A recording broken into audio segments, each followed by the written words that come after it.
Welcome to the Kristina Crooks Show, where you not only get to know the many versions of moi, but also the rich tapestry of humanity.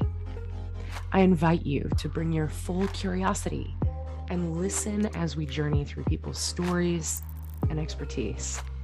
I hope you walk away with insights and inspiration and new possibilities bubbling up inside of your soul. The reason it's called the Kristina Crooks Show is because here's the thing. I don't always want to do the same thing. I like a variety in my life. I like to explore different rabbit holes and different people and different interests. So together in this podcast, that's exactly what we'll do. Have fun, and we'll see you soon.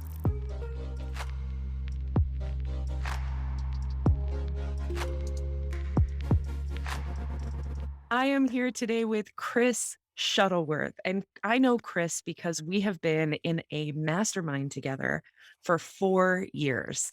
We've gotten to know each other quite well. We see each other a couple times a month. We set goals together. We work alongside each other.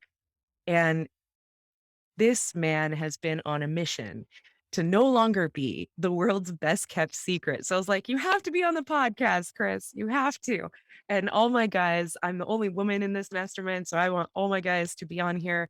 This is the first of 5 of them. So I'll introduce you as we have them on. But let me tell you a little bit about Chris. Chris is a multi-passionate creative who has always been particularly fascinated by how people come together and form social groups. He entered university to study engineering, but exited with a double major in sociology and philosophy. So, audience members, put a pin in that because we're going to come back to that. He later pursued an MBA with a focus on organizational development and leadership. After 25 years working in the fields of technology consulting and forensic investigations, as a solo entrepreneur in small firms and with a big four consulting firm, he decided to set up his own consulting and coaching business, H230, to promote and practice sustainable leadership, an approach to organization and leadership that creates outcomes which enrich and strengthen teams, organizations, stakeholders, and their communities. Originally from London, Canada, Chris has traveled extensively, spending significant time in Toronto, Vancouver, Edinburgh, Sydney, Australia, and Geneva, Switzerland. For the past 8 years, he has called Zurich, Switzerland, his home. Welcome, Chris. Thanks, Kristina. Really happy to be here. I'm so excited to have you here. After that introduction, I sound like a really interesting person. You are really interesting. And so tell me about what sustainable leadership means to you. Let's start right there. Uh, well, yeah, I mean, this was an approach to leadership that I was exposed to during my MBA, which I did at the Macquarie University in Sydney, Australia. And it was just something, you have those moments where something just clicks for you. And it was sitting in this leadership class where my professor, Gail Avery, she was explaining this approach to sustainable leadership. And I was going, yes, this is the way to lead organizations. It was something that just clicked. It felt right and everything. And I then signed up for all the other leadership courses that she was teaching at the school. We did a study tour that brought, I think it was about 20 of the students who were also studying this. We came to Europe, to Switzerland and Germany. We visited 8 companies that practice sustainable leadership. And I went back going, yeah, I want to work for a company who operates this way. And I then went searching for a company. I found one in Australia and I joined them. And it's also a form of leadership, the principles and practices that I used when I was building my team at Deloitte in the early 2010s. And as a result, I went out and I think more people need to know about sustainable leadership. And that's why I've set up my consulting and coaching practice to help actually distribute it within the world and get more people practicing it. I agree. So what are the top tenets of sustainable leadership? Well, if I was to say there's a top tenet, it is really like you're saying in the introduction. These are principles and practices that strengthen and enrich. So when you look at organizations and teams, these are things that you do that make them stronger. And as a result, what you're looking for in the outcomes of sustainable leadership is to build your brand and reputation. You're looking for customer satisfaction. You're looking for financial performance. You're looking for long-term shareholder value and stakeholder value. These are all things that we're taught you want to go for in the MBA, but the sustainable leadership is a completely different approach to what you're taught in the MBA and how to achieve them. So when we talk about these, and there's a hint in my name of my company, H230, because if we talk about organizations that practice sustainable leadership as being honeybee organizations, because they have a lot of qualities of like honeybees. They're collaborative, they're hardworking, and they produce something valuable, honey from their work. Um, in the model, there's 23 practices. So the H230, the H and the O is for honeybee organizations. The 2 and the 3 are for 23 practices to get you there. Um, if you look at I some of these, love that. yeah, I just have to briefly say, I love that. I love when something that seems kind of innocuous has this deeper meaning to it.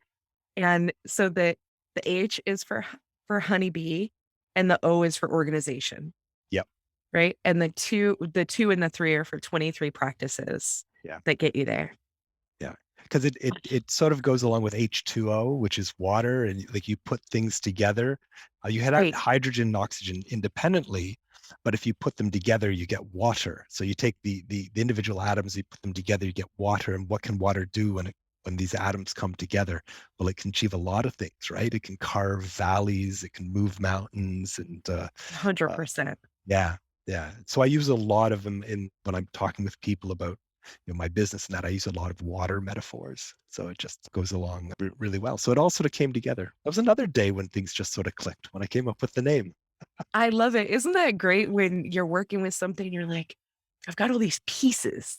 How does it fit together? And at the same time, how can I synthesize the information I have and break it down Yeah, into really modelable and teachable. Modelable is not a word, but I just made it up now. But teachable moments so that you can share it in a team training, so that you can work mm, with a group and it can be easily digestible. Because coming from a background in sociology and philosophy, I would imagine that much like me, you have a lot of really amazing ideas that take yeah, time to be boiled down into something digestible. yeah. It is, and to build them up into a metaphor that actually makes sense for people, because it comes Right. down to communication and using a really good metaphor as a form of communication. Other people, I get it. I get what you're trying to tell me now. When you, Aren't those great moments when yeah, you see the light bulb go off with someone, you're like, "I see that you got that." yeah, And they're like, "Yeah, I got that." And you can just keep moving forward. There's no more explanation to be done. Like you've it on that piece, on that exercise, yeah. whatever it is, and it's just you see the twinkle in their eye, right? Yeah, exactly. Yeah, they were great So moments. what makes this so important for organizations and for the future? Well, I think, well, one of the first of all, I'd like to start with just a misconception that a lot of people have about sustainable leadership because of the word Perfect. sustainable in the name. As a lot of people think it's, well, this must be about being green. It must be all about the Right. environment. How do we lead for better environmental outcomes? And environment environmental responsibility is one of the 23 practices. It is a part of what we do. But when we talk about sustainable, we're talking about the long term.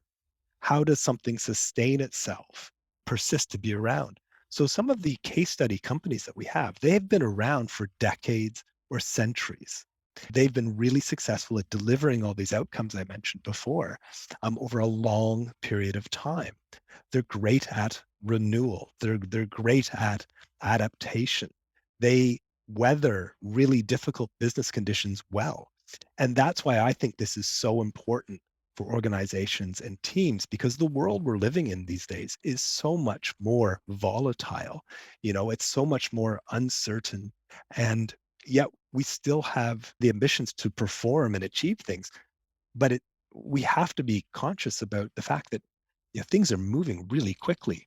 So how do organizations and teams adapt? And I think honeybee organizations are a great example to take and use those principles and bring them into how we lead and manage our companies to succeed in this very volatile, uncertain times. Yeah, and I think that companies too Tell me if you agree or disagree, but I think companies really can we're at an interesting time because culture is moving really fast. Culture is pivoting and changing and transforming constantly ever since COVID happened. So it's been this is the new way. This is the new way. This is the new Yeah. way. Let's try this. And things have been just rapidly shifting in culture.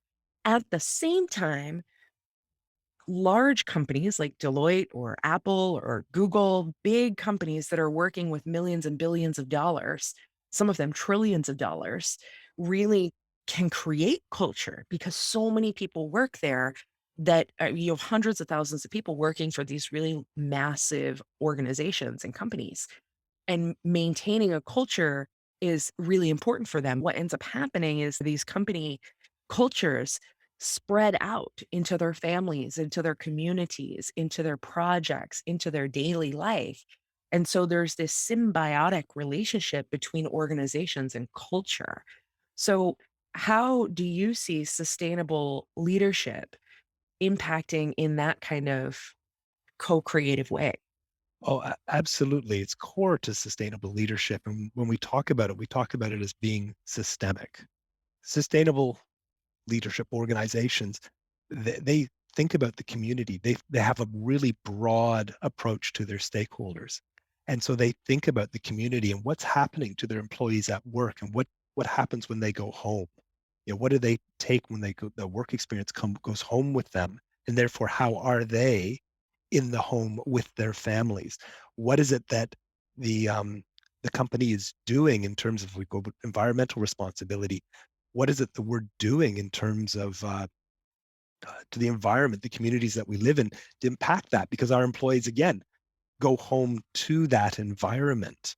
They think about their customers and their suppliers as being stakeholders about what they're doing. What products are we selling to our customers, and what are they doing for them? Is it really best serving them? How are we supporting our suppliers also in order to be there? Because if I've got a long-term objective around what I want to do, my suppliers better be around to serve me as well. So, you find that a lot of honeybee companies work with other honeybee companies because naturally they get each other and they understand that they're all in a system together. And how do you navigate it when you meet an organization that could become a potential client and you're talking about working with their team and they're like, "Oh yeah, we already do all those things." Yeah. Yeah, I do get that a lot. I would say especially being in tech and high tech, you have a lot of businesses in that culture that are like, "Oh yeah, we're good. We got this." So, I get that a lot because a lot of the practices, they're not unfamiliar to people. And they're going, oh, yeah, we're doing all this. But my question back is, well, how are you doing this? Because when you look at sustainable leadership, while there's overall 23 practices, they're actually divided into three different levels. We have 14 foundational practices. And these are things that management does, or they create the context and the environment by practicing these foundational practices. An example of one is recruiting and retaining staff. Well, there's probably no client that I've talked to who says, no, we pay no attention to the recruitment and retaining of staff, right? Of course, everybody's focused in on doing that, but it right. becomes more a matter of how are you doing that? Like, how are you doing your recruiting? How are you trying to retain your staff? So that's just one element of a foundational practice. They then have higher level practices, and we have six of those. Now, these are things that the employees do. So foundational is what management sets. These are the things the employees do. But these practices can be practiced much more effectively if you have the foundational practices in place. And the same thing if we go up to the third level, we talk about key performance drivers. These are things your customers experience, like innovation, quality, staff engagement. They make a difference to how your customers experience this. But you're better able to deliver those if you have the met foundational and higher level practices in place. They're much easier to deliver on because there's a reinforcing effect between these and feedback loops. It's systemic. So when I talk to clients, it's about you may be doing all these things, but have you looked at how you're doing them and what you're doing and how that reinforces the other elements? And that's an aspect where a lot of people haven't looked at. They haven't looked at it through this systemic lens. previously. I love that you really look at it almost like a whole person. You look at it like a whole organization. So how are we working with our suppliers or our vendors? How are our customers perceiving us? How are the employees well-being? How are they doing? What are the KPIs that you tend this may be a loaded question, but in general, what are the KPIs you tend to have honeybee companies look for and track and manage? Just a Well, couple top ones. we've got some diagnostics where we look at the different practices, how the companies practice, and so what is the perspective from the people at different levels of the organizations. So we try to go into our engagements looking at where are your gaps? Where do you have actually a significant gap between potentially what your top team thinks of how is the team orientation within the company, and what do the people in the teams actually think about the team orientation of the company? And we look at this and then bring up saying, okay, well, this is a gap here. You would want to look at closing this. And then we'll look at, well, so what are you doing already? And what might you believe is going on and what is actually going on, and having those conversations and then set up a program to think about what experiments could we follow to actually close that gap. What could we do to learn more about why that gap is there and what needs to actually happen to move you more to really having a team orientation, or at least everybody being on the same page about that. This is the reason I talk about it. I have a consulting and a coaching business. The consulting side is actually helping the companies understand the model. It's actually executing the diagnostic for them to figure out where are we, you know, because if and can That's we what I get was gonna closer ask is what does closer that to look this like? closer to this model. But for me, that's where the consulting ends. At that point, I no longer am a consultant. I'm no longer providing advice because I truly believe with the changes that people need to make from that point on, I can't do it for them. They can't outsource this to me. And even if they did, and I stepped into an organization to say, yeah, let me come in and do some of this for you, that may not stick around when I leave because I'm stepping into that context and becoming part of that system. And something will leave with me when I leave that system. I think it's much more effective to move into a coaching model and work with people to help them strengthen their own system and enrich that. And in one sense, I have one foot in, but I've still got one foot out. And hopefully, at the end of the coaching, when I step out, everything that we've done to improve that system will stay with that system And rather when you than being connected to me. That's perfect. And when you step into that coaching role, you step out of the consulting hat and step Absolutely. into the coaching hat. Exactly. Do you work with people one-on-one for coaching, or do you work with them as a team, Well, or I both? do both. My passion is teams. And this comes from my sociology and Yeah. everything. And I've gone and I'm accredited team coach, and that's who I want to work with. I get a lot of satisfaction, a lot of pleasure out of working with teams. And so when I look at sustainable leadership, again, we talked about recruiting and retaining staff previously as being a practice. I don't actually go in and try to help people with that because that's not my wheelhouse. There are lots of great HR professionals out there that we can bring in to help them and include into the group of how do we do this and look at this within the whole system. But I don't do that. But I do focus on things like self-management, autonomous motivation, team orientation, enabling culture, trust, strong shared purpose and vision, considered organizational change, long-term time horizon, ethics and virtues. These are all different practices within this model, but they're the ones that I think I can really make um, a difference. So I come in, I work with teams around this areas which I don't, I reach out to my ecosystem partners to bring them in and onto projects. So we actually come as a team to help these other teams. So yeah, I work with teams, but individually one-on-one, I may start with a team leader as well.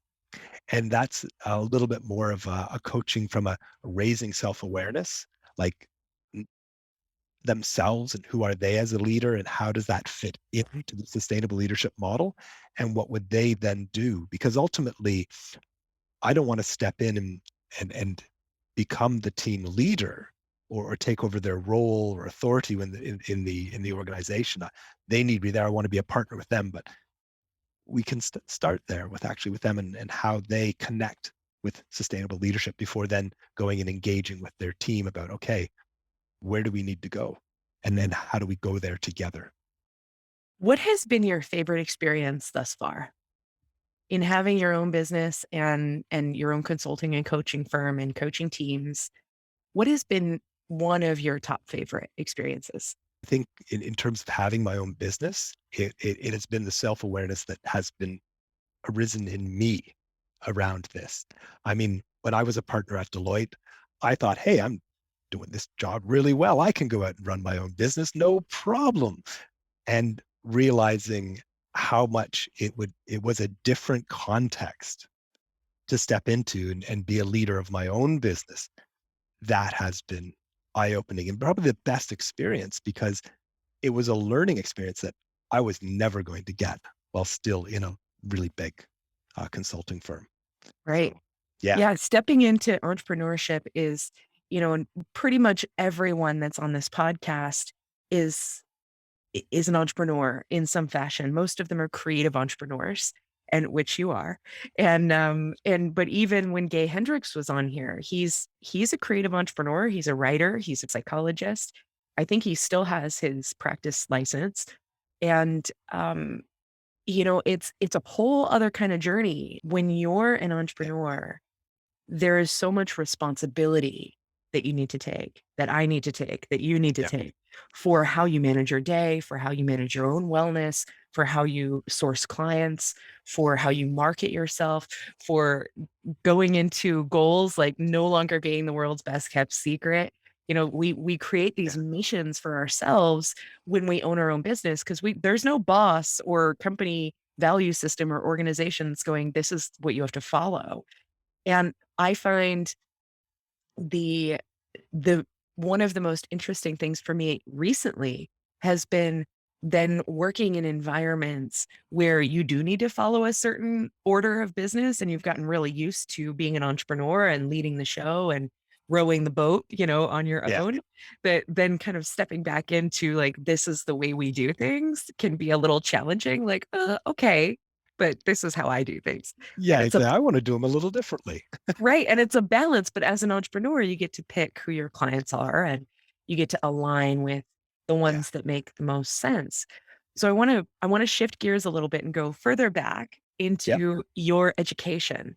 So your degree in sociology and philosophy, which is just super cool, along with your MBA, how much did those educational frameworks impact and well, mostly just how do they impact how you work with clients? Well, it's interesting. I'll go back a little further and talk about entering university because I originally entered to do a computer engineering program because I've just always been really good with technology. Um, my dad actually started a computer company in the 70s. He was creating point of sale software. He owned a small business. He brought in uh, they were Monroe 8088s, I think they're called at the time. He brought it and he's go, I want to computerize my business, but other people will as well. I will sell the software I'm creating for myself to others. He brought this computer home and I was like, what's this? It's a computer. What does it do?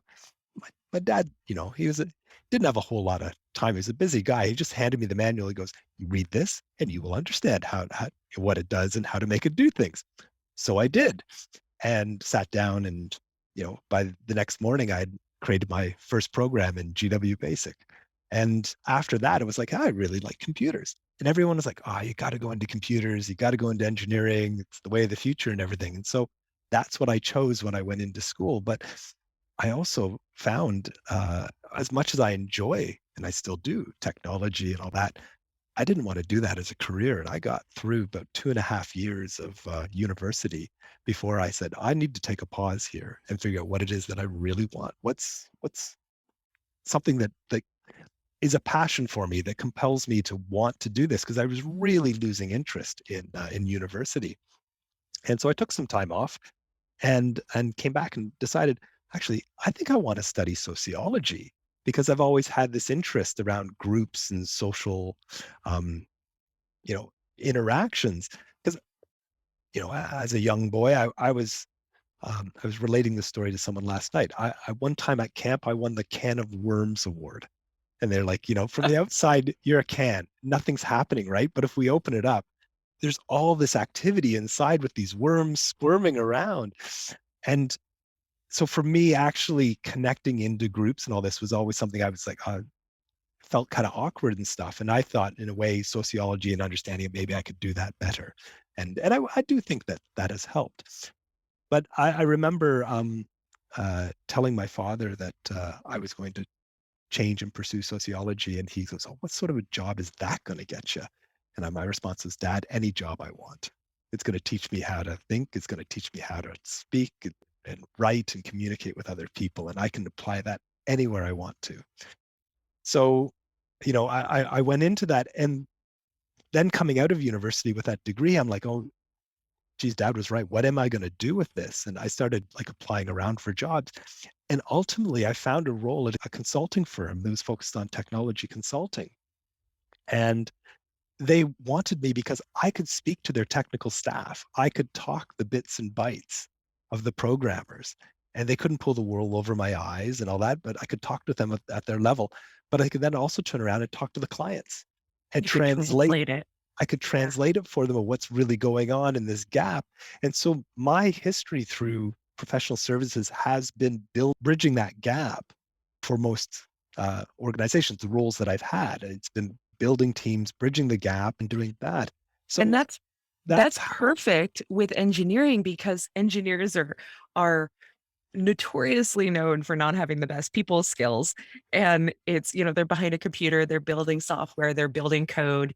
And even sometimes it can be a really diverse community. So you might have language barriers, not even including the culture aspect, but just actual language barriers. And you can have all of it, right? And so yeah, a lot of times companies don't want their engineers talking to the client. There has to be a go-between, but that go-between of people that can do that shrinks to a very small circle of people. And I have a friend that's learned all kinds of programming because she loves solving problems and the puzzle that uh, learning tech and software and understanding how to build things from that basis yeah, teaches her. So she just finds it interesting because it's really creative to her.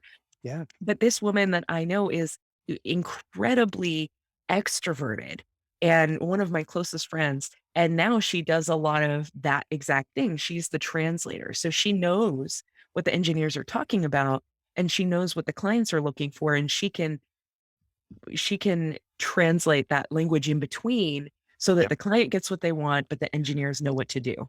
It's the difference between expectations and agreements, right? If you don't have that translator, we're all operating on what we believe, our expectations of what we're going to deliver and how we should do things. You need the translator to talk between them to get everybody into an agreement about what's actually going to happen. And Especially when it comes to, building sustainable leadership. Like, if you have people in leadership roles that are in the engineering side and on the sales team, they likely are not speaking the same language. So I could see how that would really benefit your work. yeah, yeah, absolutely. And that's why I went to do the MBA as well, is after being in that role for so long of being the translator between like the clients and the tech team, in both internal and external clients. I had worked up into a position which was effectively a CIO at a small organization in Australia.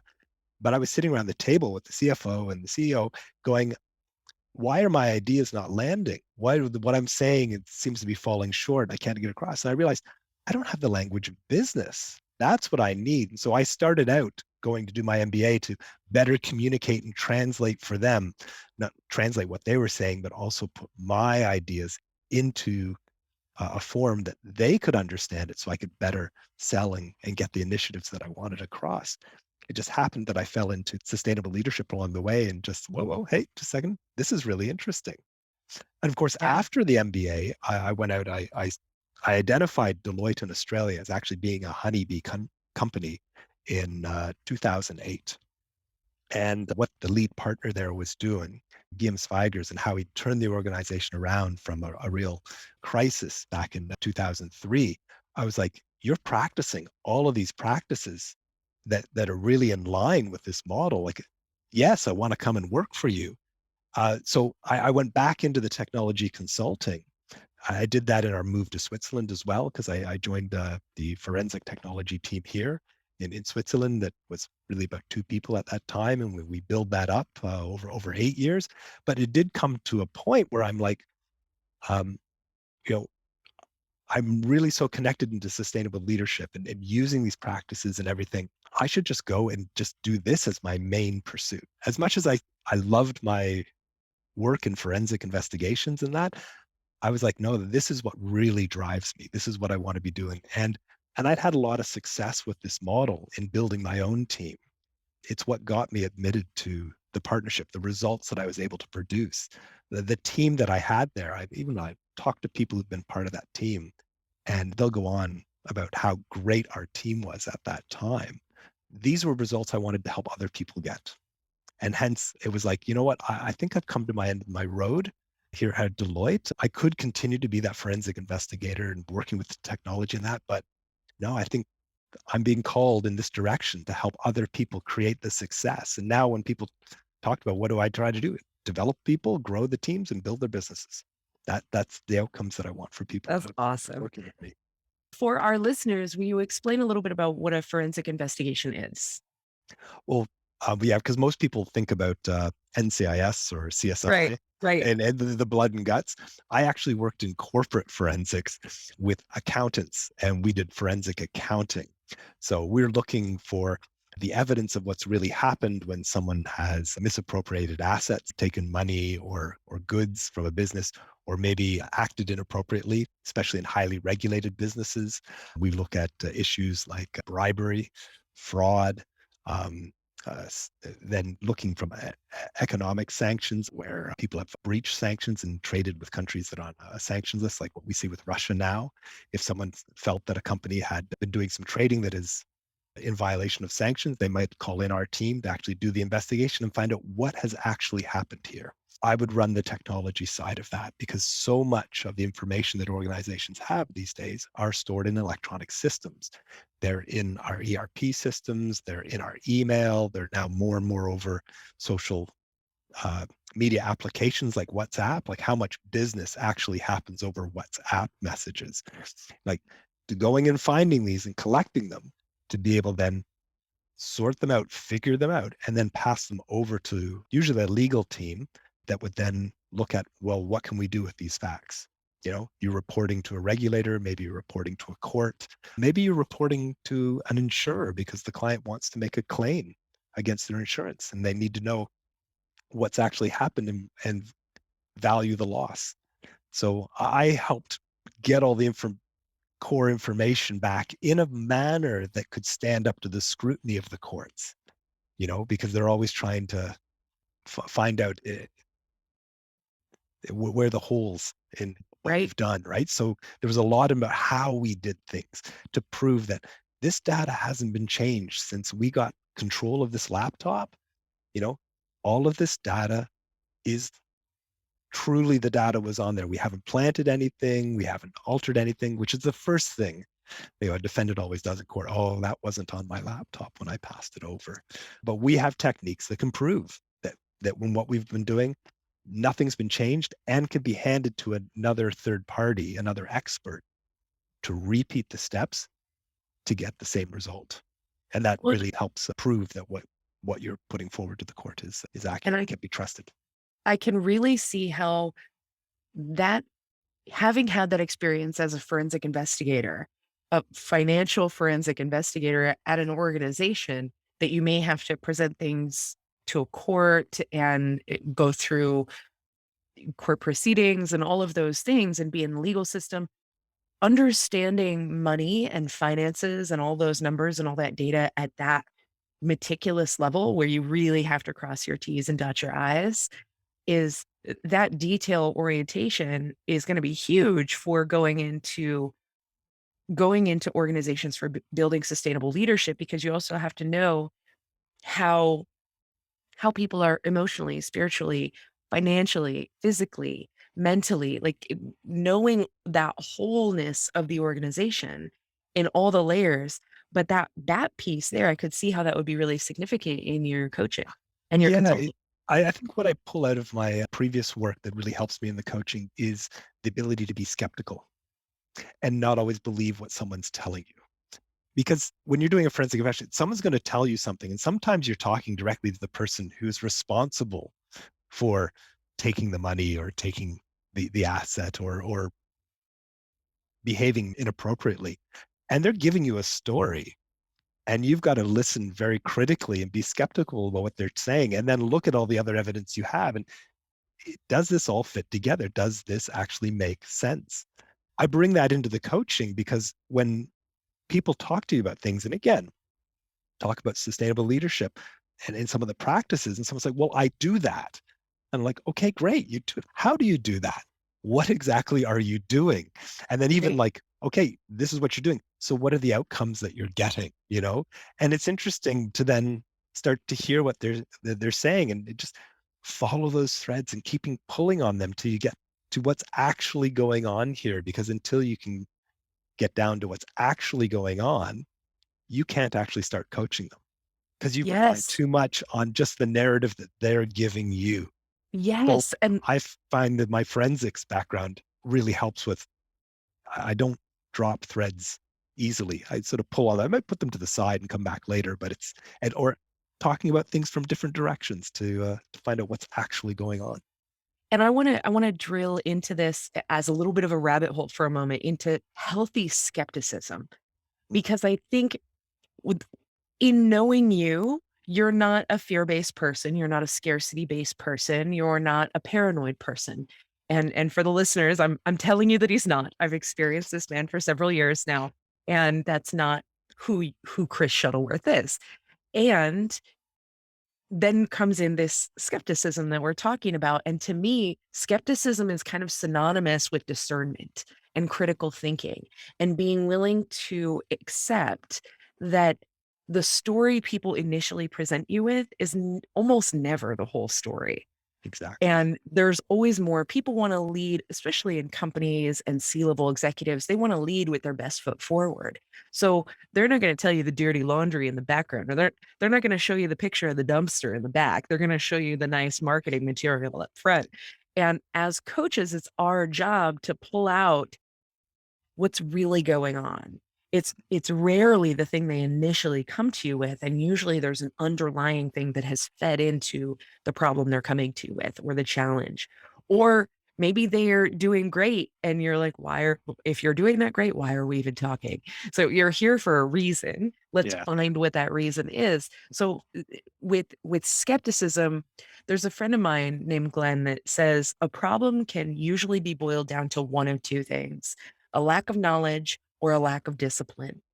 And when we have a high awareness of ourselves, which you were talking about building as being an entrepreneur, like a whole new expansion of awareness, the more aware we are of our own behaviors, the more we can begin to discern things that are happening with other people. And we can have that skepticism without diving into fear or scarcity or paranoia.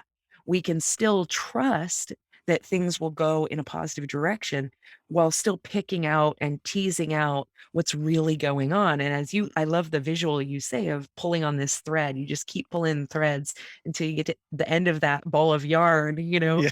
and seeing what's really going on. But within discernment, you also get to remain curious. So all of this is in the same bank to me. Yeah. Is skepticism, healthy skepticism, Well, discernment, and curiosity. curiosity drives skepticism. If you aren't curious, I'm not sure how you could be skeptical because you don't have a question. You'd never questioned it if you're not curious. You Right. just accept everything that was handed to you, and so I really think you have to have that curious mindset to be skeptical. And I'd say it's a curiosity, but I think there's also something about it having care for our clients as well. And I find the clients I work the best with are the ones who I really care about. I care about what they're trying to achieve. And again, it comes back to teams and team leaders and how leaders set the context for other people within their organization that allows them to rise up and do their best work and have a really positive employment experience. That matters a lot to me. And so when I work with a client where I can see that, we can get by the I got this. Like we can get by the story that they're trying to tell me and what they probably tell internally to the organization. I got this because we're all worried about our performance and all this. We get by that into like, actually, this is the points that I don't think I really got. These are the points where I'm having some trouble, where they start being vulnerable. Then we can actually really start doing great work and really make a difference and help them transform. I think through self-awareness, they start to see who they are and how they have to design around that. That's the really exciting point. And when I find a client which I really care, it really means to me that they're going to go on this journey and explore and discover. Um, yeah, it's so curiosity, skepticism, That's the honeypot. care. There's a honeypot for you. We'll just go with the honey throughout the conversation. Honeybees, honeypot, honeybee organizations, all of it. Mm. Just that's where the honeypot is. And for me, with working one-on-one with people, I find money and finances tend to be a common roadblock. How common is that with companies and organizations? Oh, and so many companies are driven by their finances. I mean, one of the practices, foundational practices, is a long-term time horizon. We look for companies that look for, we're going to be here in the future. A great example is one called Cochlear, and they make the implants for deaf children to give them back the sense of hearing. But they know, with the average life expectancy of 100 years now, they're totally planning to be around in 100 years' time to service the companies the clients, their customers who are getting implanted today. But tomorrow, that means it's 100 years from tomorrow and 100 years from the next day. Mm. And it's to be around because one of the things they say is you will never be more than 24 hours offline. That's one of the commitments they have to their customers. So what do they need to do to make good on that promise to the clients that we're going to be here for you, but not just this week, next month, while you go on holiday and you're not home and you forgot to take the extra set of batteries it's about what are you going to be in 10 years, in 30 years, in 100 years, when you're still using our technology because it's so critical to you to have the sense of hearing. Without it, you don't have it. So compare that with a company that's looking at, well, our financial performance that we have to deliver to stakeholders. We said we get a 10% growth this quarter, so we better do this at all cost. And they're only thinking quarter to quarter. That is starts to drive them, and they lose focus on, or if they even ever had any sort of longer term time horizon. And how does that drive what they're doing? The foundational practice that sets the context for the teams, the employees who are there practicing the higher level practices to deliver, and actually then deliver on the key performance drivers of being an innovative company and moving as your business environment changes, as technology changes, your products need to evolve and develop, that your staff are actually going to stick around, the ones you've invested in that have all this knowledge about how you do things. We find at honeybee companies, people spend sometimes their entire careers there because it's a great environment, they're valued, they want to do it. But what that drives for all the other practices is amazing. That really strengthens the system. But it also means it gets them through the difficult times like COVID. A lot of honeybee companies we did not see layoffs during the COVID period. Mm. And just look at the airports now. I just returned from Canada earlier this week, and I tell you, the airports are an absolute zoo.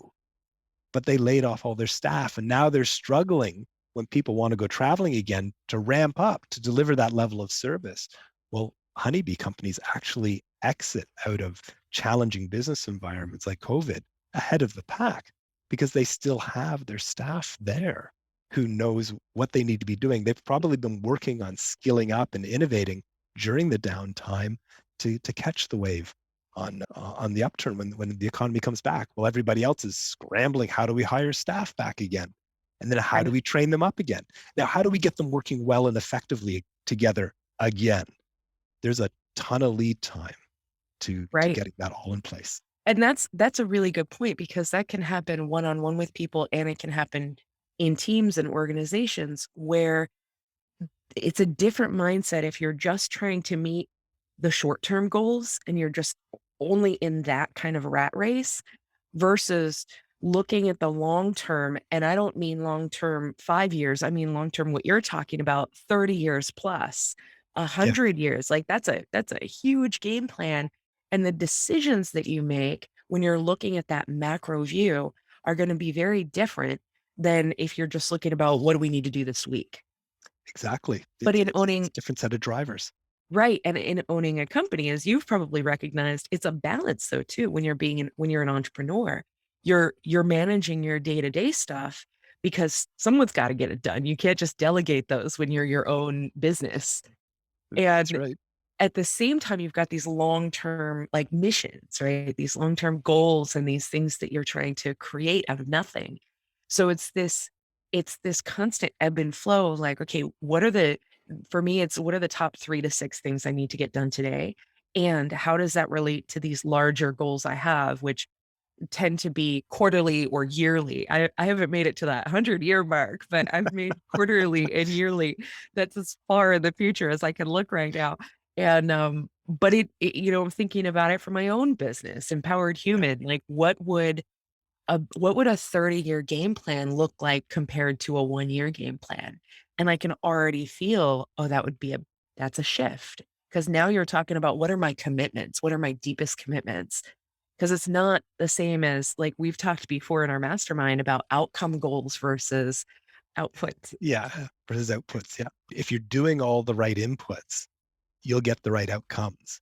But if you focus on the outputs, all you're doing is measuring yourself against have I done this or not doing it, and if you're not getting the right inputs in, you're never going to achieve the outcomes that you want to get. We were at a mastermind one time and we were talking a lot about setting goals.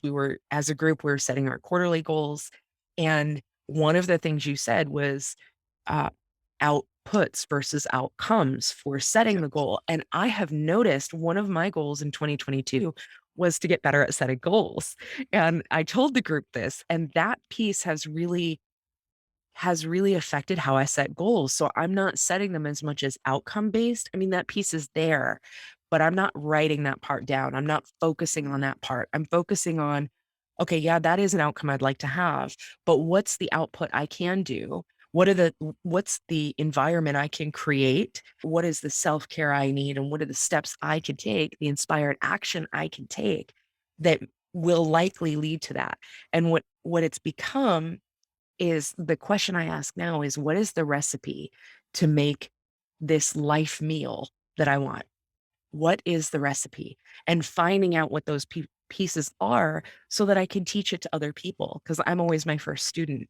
So I'm yeah, going, what are the ingredients that I need in order to make this a reality? And it's a really fun way to look at it. yeah. I was listening to this guy, Trevor Hunter from Talentism recently. He was talking about goals. And this is something that I hadn't thought of previously. And I'm going to repeat it here because I think it was really good. Is he said, too often with goal setting, we allow the measurement to become the goal. And we mix Yes. that up. And I did the same thing that you just did there. I was like, yeah, that's absolutely right. And yeah, so when you talk about learning and getting better at goal setting, it's like what is the goal that you're actually trying to achieve? It's not how you're measuring it. It's more about what it is that you're achieving and what that means to you, the meaning that that goal has, and trying to encapsulate that way, not just, oh, I want to get another 100,000 in sales this quarter. No, the 100,000 in sales, that's the measure of the goal. What does the goal of achieving that actually do for you? What does that mean? Right. And why is that therefore motivating for you to actually move towards and to achieve that? But Yeah, and I've been talking in the mastermind group about reading Atomic Habits. I've been going very slow because I want to implement each chapter, but it's excellent for goal setting. And there's so much about goals and habit building and creating those and how you can create them to achieve them. And one of the other guys in our mastermind often says, "Do less to accomplish more." And it's such a simple thing, but those simple things are what can really guide our habits and our behaviors and our actions. So it's huge Tell me about how being open to opportunity has made a significant difference in your life. Okay. Did you want to ask about was there something else that follows this? Or? There is something else I'm going to say. I'm going to hold it. I'm going to hold Okay. it and I'll come Okay. back to the thing I wanted to say. Okay. Listen, for me, I do a lot of work with back in university around, I guess, mentoring and that. And people always want to know what my career has been like. And I grew up in London. I moved to Toronto for a decade. I went to university. I left. I did a internship at IBM. On a whim, I went out to Vancouver for 6 months. Came back, shifted into sociology, philosophy, left. I've traveled extensively around the world. I lived in Scotland for 6 months. Lived in a decade in Australia and went through different roles there. That's when I started advancing into more management sort of roles. I built a company there, picked up and moved to Switzerland on sort of a whim. My wife had got a job transfer. I arrived with zero job. I ended up falling into a great opportunity. And people are like, my God, how did you plan that? And I'm like, there was no plan. There's no, I did not. I will live in these three places or places around the world. I'm going to get these jobs that it's going to take me to the next level and do this. Absolutely not. Most of the things that have been really great that have happened to me in my life have been just as a result of I was open to opportunity.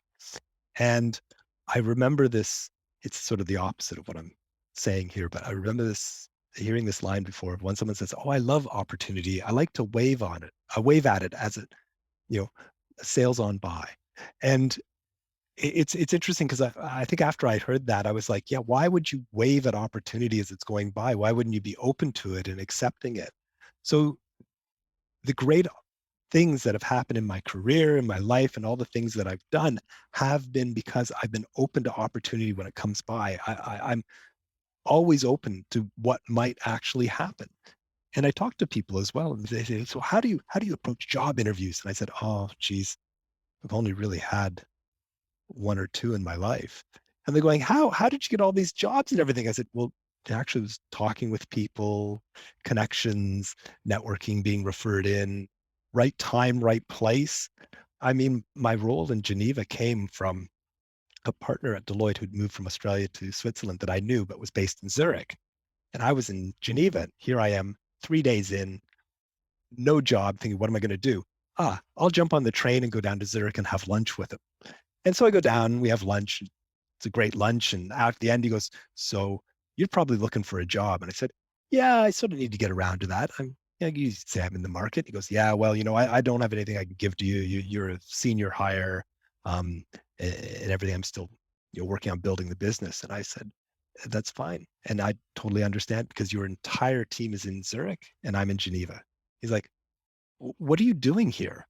And I'm like, "What do you mean? I'm having lunch with you." And he goes, "No, no, no, in Zurich." He goes, "I thought you'd moved to Zurich." And I said, "No, no, I'm in Geneva, but I have nothing to do." So I got on the train, I came and had lunch with you. And he goes, "Well, wait a minute. I've got an office in Geneva, but my team, nobody there. No one will move to Geneva. I don't understand what it is. Like, I can't get anybody to go and start the office." He goes, "If you're there," he goes, "how long will you be there?" I said, "I guarantee you 3 years." And he goes, "I'll give you a job. If you're going to be in Geneva for 3 years, you can start my team in Geneva." And I mean, this is just like, I didn't walk into this. I would just went to have lunch with somebody who I knew, and had a lovely lunch. And at the end, I walked out with a job.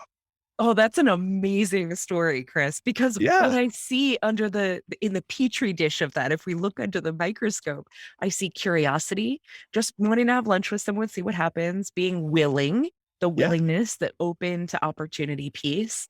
And for me, I see pronoia. And pronoia is the belief that the universe is conspiring in our favor. But we Yeah. only get there when we're willing to be grateful for where we are, be willing to surrender. And that is larger than our fears and doubts about what could go wrong. So Yeah. you may have some skepticalness. That's not a word. You may have some skepticism, but it's not, but it's your that skepticism is mostly the curiosity. Like, I wonder what will happen if I try this or have this Yeah. meeting or go to lunch here. I got nothing else to do. Why not? Yeah. Why not? Just, yeah. And it's a little bit of, the things that we could tell ourselves that, oh, maybe they don't want to have lunch with me. Maybe they're too busy. Well, you never know until you ask. You extend out the invitation, or someone extends it to you, you take it up. There was something recently about, I went to someone, had a coffee, and there was a great outcome as a result. Oh, I think, no, sorry, I was at an open house here in Zurich for the Impact Hub, which is, I use them as my co-working space. And we had an open day. I went and I gave a workshop on sustainable leadership. And afterwards, I'm like, they're having just everybody's just hanging out and having drinks and listening to some live music. And I was like, well, I could just go home, or I could just stick around and I'll have a beer. So I had a beer, and I'm looking around, and there's nowhere really to sit. So I'm just thinking, well, I could just stand. And I'm like, no, that guy's got a space at the table. Just going to wander over and ask if it's free. We did, sat down. I mean, we started up a conversation, and I ended up there 2 hours talking with him. Just the fact is, the hotel that I used to stay in is Geneva. Is he used to work for the company that owned it, and he created the whole new concept. But I mean, again, like, just, I was open to sticking around and sitting down and striking up a conversation with somebody. We find out we actually have a connection. And then we started talking about sustainable leadership and just sustainability in general. He's got kids. He's worried about where the world's going and what's going to be there for them afterwards. And then how That's he's bringing incredible. that into the work that he does. And yeah, we struck up a friendship, and now we're keeping in touch. But again, You know, it's just being open to these things. yes, and, when you're talking about that, it reminds me of 9 years ago, I was going through a divorce, and when I was going through the divorce, I live in upstate New York now, so every time you say Geneva, I know you're talking about Switzerland, but I'm thinking you mean in New York. There's a Geneva, New Yeah. York Yeah. at the top of Seneca Lake, and so I'm thinking, "Oh, Geneva. Oh, no, different one." Yeah. Anyway, Not too far away. Why don't you come visit? I know, I know, I'm like, "You're so close." But when you're talking about that, I'm remembering when I was there, and I lived in California at the time, born and raised in California, but this and now I live in New York, upstate New York, but I had, flown out to do this month of volunteering at this personal growth institute called Option Institute, which borders Massachusetts and Connecticut, and I have family in upstate New York, so I came to see them too. But I went to this personal growth institute for a month, and it was incredible for so many reasons. But one of the things was, well, there were like 20, 22 volunteers, something like that. And we were all living on campus in one house. And there were like multiple beds in a room. There were two beds to a room. So we also had a roommate. Like, we were in it. We were in this work. And the the volunteers we were limited on cars, so there was only like 2 people that had vehicles, so we could go do our laundry once a week in town, which was 45 minutes away, Great Barrington. And there was also we would go on the same night that there was an open mic night, Wednesday nights at this little bar, this little pub. And I remember it really stood out to me because there was this guy that was the maintenance person. He was like the main maintenance person for the institute, and he had a car. So he would take us and he'd go, and he liked to play Native American flute. And he would play that at open mic night. And I thought, I fall asleep to this. Like, you're making me tired. So it really stood out because I'm like, who plays open or Native American flute on open mic night? But okay, so it is. Yeah. And I was willing, even though I was like a little judgy, in the back of my head, I was willing to go. And I remember one night, I mean, we went every Wednesday, so it must have been four times. And one of those times, I'm standing outside talking to, like, once I had a few drinks, I would talk to anyone. I talk to anyone anyways, but Yeah, I was going to say, I don't think you need a few drinks, Chris. yeah, I don't. But now I'm just like everyone's my bestie, you know. Yeah. So I'm like introducing people to each other at that point, and and people will feel like they've known me forever. So I'm talking to this guy outside. We're talking about philosophy, and which we may not get into that this time with your background, but I love me some philosophy. Being an ontologist, it guides everything I know, the nature of reality. Like, what is your reality? So we were in this really heady conversation. And then I found out, probably it must have been, so I think I met him the second time I was there, and the second time we'd been going to this little bar. And the second time we had a conversation, I realized I was telling him how I loved this institute and I wanted to create one like that at some point in my life. And it's amazing and the way it's set up and all these buildings. And he goes, "Oh, Option Institute? I built that." He was the architect. Wow. And and we've been friends ever since. So we talk occasionally and he's like in his late 50s or early 60s now and just a cool guy and all because we were just Yeah. socializing Yeah. and it came out. I think another important part to this is about letting go. It's about letting go of trying to get any particular outcome. And that's about being open to possibility. Because, and other people will say to me, "How do you do this?" And I'm like, it's not something that I do. It's something that I allow to happen by letting go of the expectations of any particular outcome. Because if I'm too focused on trying to get a particular outcome, that actually closes down opportunity because there's no Yes. space for it, right? So let Exactly. go, be open to what will happen, be curious, and see what is being presented for you. And I think along with what you're saying about pronoia, the universe will deliver up options for you to choose from about what thread do you want to pull on? Well, Yes, what do you want to know about what's exactly. going on here? And you'll start to see synchronicities. So the thing I was going to say before I asked the question is this. I was looking for the notes for you in my email so that I could print all that stuff out. And through that, I saw this email that you sent out 2 years ago from the mastermind group about you're gonna chuckle at this because I was like, no way. So I'm in the Inner MBA program, which is through Sounds True, LinkedIn, and Mindful NYU. I just completed the last cohort and I decided to sign up again for the next cohort and learn it at another layer of that program. Yep, It's a 1-year program, well, 9 months technically, they give you access for a year. So I didn't need to retake it, but I wanted to because it was interesting and I wanna lead groups within it. yep. One of our practices is immunity to change by Uh, Lisa Lahey, and found this email that you had sent 2 years ago sharing with our mastermind group, Lisa Lahey and immunity to change work. yeah, And I'm like, it's great. "Oh my god, that's awesome." So, when you're open to opportunities and you're willing to see what maybe you weren't before, you'll get new insights, you'll see synchronicities, things will just start Yeah, working in your favor because now you're not attached to the outcomes or the expectations. You're just being your best yeah, exactly. in every moment and every day. How can I get even better? Just 1%. Just a little bit better. And what are my goals for getting a little bit better, which immunity to change helps with, and I'll put the link to that in the comments or in the not in the comments, too It much social media, in the show show description. notes. Yeah, show notes, show description. I use them interchangeably even though they're not the same thing. So anyway, I thought that that was just a beautiful synchronicity and and I'm like, "Oh, it's so perfect. So perfect." But I'm open to it, right? I'm willing to see Yeah, new things. I'm open to opportunities. I'm open to discovering new thought processes and ways of being. So, with that, I want to close on this question. What is your next big leap, Chris? wow, my next big leap. I'm almost wary of answering that I might attach myself to an outcome. But my next big leap, well, I think, Your next expansion for yourself. expansion for myself. Yeah, let's put it that way. Less about an outcome, more about a way of being.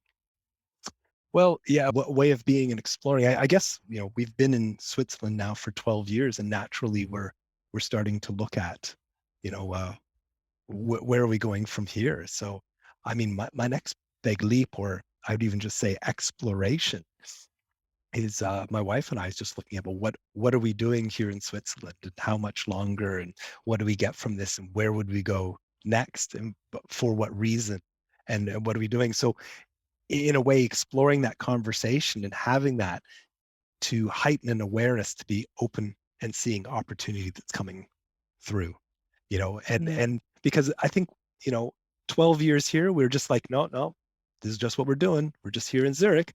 And it doesn't mean that we won't just continue here in Zurich, but it's about this renewal and refresh and what needs to change.